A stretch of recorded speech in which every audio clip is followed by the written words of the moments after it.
Hi friends, உங்கள் சுஜாதா மனோகரன் பேசுகிறேன். இன்றைக்கி நீங்கள் பார்க்குறது இந்த ஸ்வீட் கார்னும் சீஸும் வச்சு எம்மியான சப்பாத்திங்க. ரொம்ப டேஸ்டியாக இருக்கும், நல்லா தின்னாக சாஃப்டாக சூப்பராக இருக்கும். அதுக்கு பாசிப்பயிறு போட்டு மூங் தால் அதை வச்சு ஒரு தால் செஞ்சுருக்கேன். கூட ப்ரொக்கோலி ஸ்டீம் பண்ணி வச்சுருக்கேன். நல்ல ஒரு ஹெல்த்தியான பிரேக்ஃபாஸ்ட்டு, ரொம்ப ஈஸியாக செஞ்சுக்கலாம். ஹெல்த்தியாக மட்டும் இல்லைங்க, டேஸ்டியாகவும் இருக்கும். ஆனால் இந்த சீஸ் ரொம்ப பயப்படாதீங்க. நாம் என்றைக்கோ ஒரு நாளைக்கு சாப்பிடும்போது ஒன்றும் நமக்கு கெடுதல் பண்ணாது. லிமிட்டாக சாப்பிட்டோம் அப்படின்னா எந்த பிரச்சனையும் இல்லை ஃப்ரெண்ட்ஸ். ஹெல்த்தியாக சாப்பிட்லாம், லிமிட்டாக சாப்பிட்லாம், டேஸ்டியாக சாப்பிட்லாம். வாங்க ஃப்ரெண்ட்ஸ், வீடியோ பார்க்கலாம். ஹாய் ஃப்ரெண்ட்ஸ், உங்கள் சுஜாதா மனோகரன் பேசுகிறேன். இன்றைக்கி நம்ம பார்க்குறது ஒரு இன்ட்ரெஸ்டிங்கான டிஃபனுங்க. குழந்தைங்களுக்கும் ரொம்ப பிடிக்கும், டீனேஜ்காரங்களுக்கு, வயசானவங்களுக்கு கூட ரொம்ப பிடிக்குங்க. ஏன்னா அந்த அளவுக்கு டேஸ்டியாக இருக்கும். இப்போ நம்ம பார்க்குறது சீஸ் ஸ்வீட் கார்ன் சப்பாத்தி. இப்போ இதுக்கு நான் ஒரு டம்ளர் அளவுக்கு கோதுமை மாவு எடுத்திருக்கேன். அதில் பாதி அளவுக்கு நம்ம ஸ்வீட் கார்ன் எடுத்துக்கணும். இப்போ இதை குக்கரில் வேக வச்சு எடுத்துக்கணும். அது குக்கரில் வேக வைக்கிற நேரத்தில் அதோட தால் கொஞ்சம் செஞ்சுக்கணும். அதாவது சைட் டிஷ் நாம் எது வேணாலும் செஞ்சுக்கலாம். இப்போ நான் செய்கிறதும் உங்களுக்கு அப்படியே காமிச்சிடலாம் அப்படின்னு சொல்லிட்டு இந்த அளவுக்கு எடுத்திருக்கேன் தால். அதாவது பாசி பயிறு, அதாவது பாசி பருப்பு கூட நம்ம எடுத்துக்கலாம். நான் பாசி பயிறு எடுத்திருக்கேன். நம்ம ஹெல்த்துக்கு ரொம்ப நல்லது அப்படின்னு தோலியோடு சாப்பிடும்போது. அதோட இதை துவரம் பருப்பு எடுத்திருக்கேன். இதை ரெண்டும் இப்போது கழுவிட்டு வேக வச்சுக்கலாம் அதோட சேர்த்து. இப்போ பாருங்கள் ஃப்ரெண்ட்ஸ், அதோட பச்சை மிளகாய் போட்டிருக்கேன், கொஞ்சம் தக்காளியும் போட்டிருக்கேன். இப்போ இதில் மஞ்சத்தூள் சேர்த்துடலாம். இப்போ பாருங்கள், இது மஞ்சத்தூள் போட்டுட்டேன். இப்போ இது ரெண்டும் அட் அ டைம் குக்கரில் வேக வச்சு எடுத்துக்கலாம். ஃப்ரெண்ட்ஸ், இப்போ குக்கர் ஆஃப் பண்ணியாச்சு. பாருங்கள், இஞ்சியும் பச்சை மிளகாவும் இதில் எடுத்து வச்சுருக்கேன். இதில் ரன் பண்ணி நம்ம சேர்த்துக்கலாம். அதோட கொத்தமல்லி சன்னமாக கட் பண்ணது, கஸ்தூரி மேத்தி கொஞ்சம் எடுத்து வச்சுருக்கேன். இப்போ பாருங்கள், குக்கரில் இது ரெண்டுமே ரெடி ஆகிடுச்சு. இப்போ இதையும் நம்ம கீழே இறக்கி வச்சிடலாம். இப்போ இந்த ஸ்வீட் கார்ன் மிக்சியில் போட்டதுக்கு ஒரு 2 நிமிஷம் சூடு ஆறணுங்க.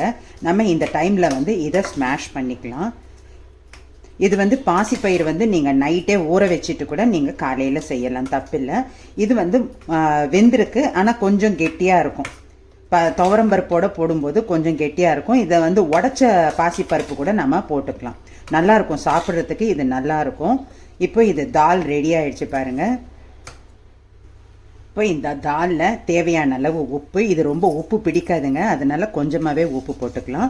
இப்போ பாருங்கள், நம்ம பாசிப்பருப்பும் துவரம்பருப்பும் போட்டு தால் செய்யும்போது அதில் கொஞ்சம் வளவழுப்பு வரும். அந்த டேஸ்ட், அந்த வலுவழுப்புக்கோசம் யாருமே ரொம்ப பேர் சாப்பிட மாட்டாங்க.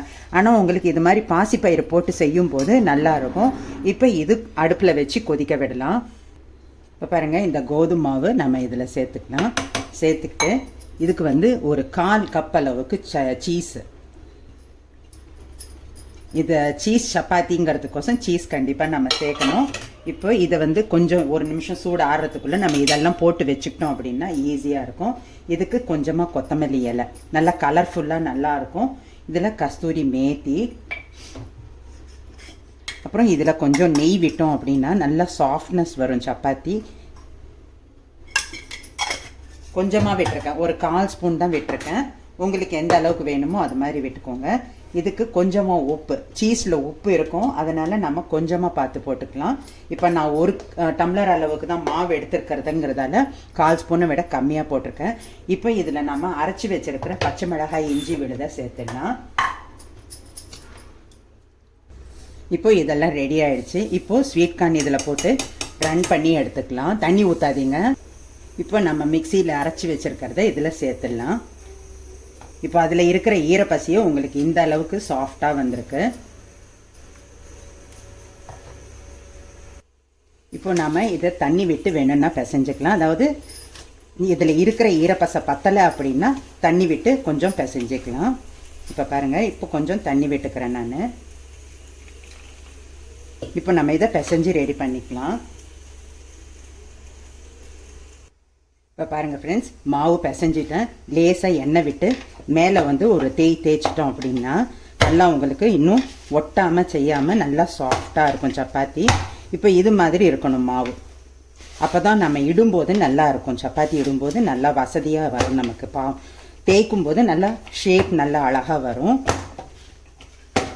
இப்போ உங்களுக்கு உடனே டவுட் வந்திருக்கும், இந்த அளவுக்கு கொலஸ்ட்ரால் இருக்குமா, அதுவா இதுவா அப்படின்னு சொல்லிட்டு. அதாவது எப்படி அப்படின்னா, நானும் கூட இதெல்லாம் யோசிச்சுட்டு இங்கே பாருங்கள் plain மாவும் பிசைஞ்சு வச்சுருக்கேன். இப்போ வந்து இது ஒன்று சாப்பிட்டுட்டு இது சாப்பிட்லாம். டேஸ்ட்டுக்கும் நல்லாயிருக்கும், டிஃப்ரெண்ட்டாக இருக்கும். அது இல்லாமல் வளர்கிற குழந்தைங்களுக்கு இந்த கொலஸ்ட்ரால் அளவுக்கு வேணும். ஆனால் அதிகப்படியாக நம்ம கொடுத்து ஒபிசிட்டி வந்துடக்கூடாது. அதனால் இந்த சப்பாத்தி செய்யும்போது இதையும் செஞ்சு வச்சோம் அப்படின்னா இன்ட்ரெஸ்ட்டாக சாப்பிடுவாங்க. சைட் டிஷ்ஷுன்னு தேடும்போது நம்ம இதுக்கு வந்து எல்லாமே இதுலேயே இருக்குங்கிறதால நம்ம ட்ராவலிங் கூட இந்த சப்பாத்தி செஞ்சு எடுத்துகிட்டு போனோம் அப்படின்னா வேறு சைட் டிஷ்ஷஸ் எல்லாம் ரொம்ப தேட வேண்டாம். ஜஸ்ட் ஒரு பிக்கிள் இருந்தால் கூட போதும். ஒரு வெங்காயம், வெள்ளரிக்காய், தக்காளி அதெல்லாம் நம்ம வச்சுக்கிட்டு கட் பண்ணி அப்போன்னு யூஸ் பண்ணிக்கிட்டோம் அப்படின்னா ஃபில்லிங்காக நல்லாயிருக்கும். இப்போ பாருங்கள் தாலும் ஆஃப் பண்ணிட்டேன். இப்போ அதில் லெமன் மட்டும் பிழிஞ்சால் ரெடி ஆகிடும். இப்போ பாருங்கள் அந்த தால் வந்து ரெடியாக இருக்குது. இப்போ இதில் லெமன் மட்டும் பிழிஞ்சிடலாம். இப்போ பாருங்கள் இதில் நம்ம லெமன் பிழிஞ்சிடலாம். நம்ம தேவையான அளவு லெமன் பிழிஞ்சோம் அப்படின்னா நல்லா ஒரு டேஸ்டியாக இருக்கும். இது சிம்பிளாக இருக்கும், ஆனால் டேஸ்டியாக இருக்கும், ஹெல்த்தியாக இருக்கும். உங்களுக்கு இது ரைஸ்க்கும் போட்டுட்டு சாப்பிட்றதுக்கு நல்லாயிருக்கும். இது ஒரு 10 minutes ஊறி இருக்குது பாருங்கள். நல்லா இன்னும் சாஃப்ட்னஸ் வரும். நம்ம எந்த அளவுக்கு மாவு வேணுமோ அந்த அளவுக்கு மாவு எடுத்துக்கலாம். நல்லா உங்களுக்கு பசையோட சூப்பராக இருக்கும். சாப்பிட்றதுக்கும் சரி, டேஸ்ட்டாகவும் இருக்கும். உங்களுக்கு இடுறதுக்கும் உங்களுக்கு நல்லாயிருக்கும். சப்பாத்தி வரல, எனக்கு சப்பாத்தியே சாஃப்டாக இல்லை அப்படின்னு யோசிக்கிறவங்களுக்கு என்னோட லிங்க்ல வந்து டிஃபன் வெரைட்டிஸ்னு நீங்கள் போய் பார்த்தீங்க அப்படின்னா பிளேலிஸ்ட் ஓப்பன் பண்ணி டிஃபன் வெரைட்டிஸ்னு ஓப்பன் பண்ணி பார்த்தீங்கன்னா அப்படின்னா you can make soft chapatis அப்படின்னு சொல்லிட்டு ஒரு லிங்க் இருக்குங்க. அதில் நீங்கள் பார்த்தீங்க அப்படின்னா நல்லா சாஃப்டாக எப்படி சப்பாத்தி செஞ்சால் மாவு பிசைஞ்சால் எப்படி சப்பாத்தி செய்யலாம் அப்படிங்கிறது டீட்டெயிலாக இருக்கும். நாம் வந்து மெயினாக நம்மளுடைய டிஃபன் வெரைட்டிஸில் வந்து முக்கியமான இடம் வந்து இட்லி, தோசை தான். அதுக்கப்புறம் மற்ற டிஃபன்கள் எல்லாம் வரும். சப்பாத்திங்கிறது கொஞ்சம் ரேர் தான். அதனால நமக்கு வந்து அந்த இடுறது வந்து அந்த அளவுக்கு வராது. தப்பு சொல்றதுக்கு இல்லைன்னா நம்ம கைப்பழக்கம் எதுவோ அதில் தான் உங்களுக்கு ஈஸியாக வரும். இப்போ பாருங்க நல்லா சாஃப்டாக சன்னமாக சூப்பராக வரும். ஷேப்பாகவும் இருக்கும் உங்களுக்கு. இப்போ நாங்கள் அடுப்பில் தோசைக்கல் வச்சுருக்கேன். சப்பாத்தி கல்லா, தோசைக்கல்லா நீங்கள் எது யூஸ் பண்ணிக்கிறீங்களோ அது வச்சுக்கோங்க. கல் சூடு கரெக்டாக இருக்கான்னு செக் பண்ணிக்கோங்க. ஏன்னா நம்ம சூடு கம்மியாக இருந்துச்சு அப்படின்னா உங்களுக்கு நல்லா வராது. இப்போ இதை டோஸ்ட் ஆகிறதுக்குள்ளே நம்ம திருப்பி போடுறதுக்குள்ளேயே இன்னொன்று ரெடி பண்ணிடலாம். இப்போ நான் ஒரு சப்பாத்தி விட்டுட்டேன். இப்போ பாருங்கள், இப்போ லைட்டாக இதில் பபிள்ஸ் வர ஆரம்பிச்சிருக்கு. இப்போ இப்படியே ஒரு நிமிஷம் இருக்கட்டும். இப்போ பாருங்கள், ஒரு நிமிஷத்துலேயே உங்களுக்கு இந்த சைடும் பபிள்ஸ் வர ஆரம்பிச்சிருச்சு. இப்போ திருப்பி போட்டு லேசாக நம்ம தோசை கரண்டியால் அப்படியே தேய்ச்சி விடலாம். இல்லை ஒரு துணியை வந்து கர்ச்சிப்பாட்டம் மடித்து வச்சுக்கிட்டு அதுலேயும் நம்ம இதை அப்படியே அழுத்தி விட்டோம் அப்படின்னா சூப்பராக உங்களுக்கு இன்னும் நல்லா பொங்கி வரும். இப்போது நமக்கு தேவையான அளவு எண்ணெய், நெய், எண்ணெய் உங்களுக்கு எது விருப்பமோ அது போட்டுக்கலாம். பாருங்கள், இல்லை கும்மு கும்மு கும்முன்னு வாசனை அவ்வளோ நல்லாயிருக்கும். ஏன்னா நம்ம இதில் கஸ்தூரி மேத்தியும் போட்டிருக்கிறதால, இஞ்சி அதுவும் போட்டிருக்கிறதால நல்ல ஒரு ஃப்ளேவராக இருக்கும் உங்களுக்கு. ஒரு பச்சை வெங்காயம் இருந்தால் கூட போதுங்க, ஊறுகாய் கூட வேணாம் இதுக்கு. ஜஸ்ட் அப்படியே கூட நாம் ஜஸ்ட்டு சாப்பிட்லாம், ஒன்றுமே வேண்டாம். நல்ல டேஸ்டியான ஹெல்த்தியான டிஷ்ஷாக இருக்கும் உங்களுக்கு.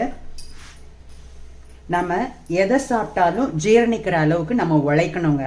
அப்படி இருந்துச்சு அப்படின்னா நமக்கு உடம்பே போடாது. அது மட்டும் ஞாபகம் வச்சுக்கோங்க. கொலஸ்ட்ரால் ப்ராப்ளம் வராது.